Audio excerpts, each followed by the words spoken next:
এই সাম্প্রতিক সময়ে সেই সবগুলি জায়গার যদি আমরা নাম লিখতে চাই, আমাদের ব্যানারে দাবি লেখার জন্য কোনো জায়গা থাকবে না।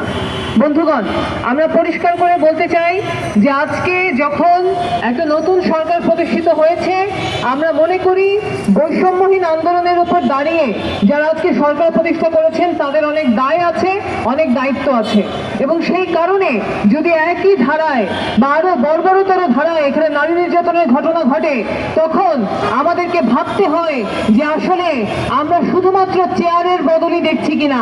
বন্ধুগণ, আজকে যখন আমরা দেখি নরসিংদীতে ধর্ষণের ঘটনা, হত্যার ঘটনা তো ঘটছে, কিন্তু নরসিংদীর ঘটনাটা এই কারণে খুবই গুরুত্বপূর্ণ, সেখানে একটি ধর্ষণের ঘটনা ঘটার পরে একজন প্রাক্তন ওয়ার্ড মেম্বার যিনি ক্ষমতাসীন দলের সাথে যুক্ত, তিনি বিষয়টি সালিশ করার চেষ্টা করেছেন।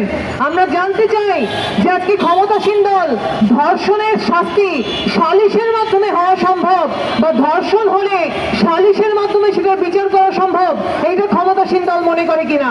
সেটা যদি মনে করে তাহলে বিচার ব্যবস্থা রাখার প্রয়োজন কি?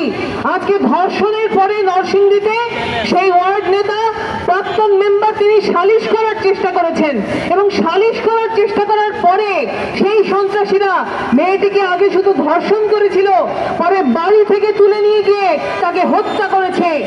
এইরকম ভয়ঙ্কর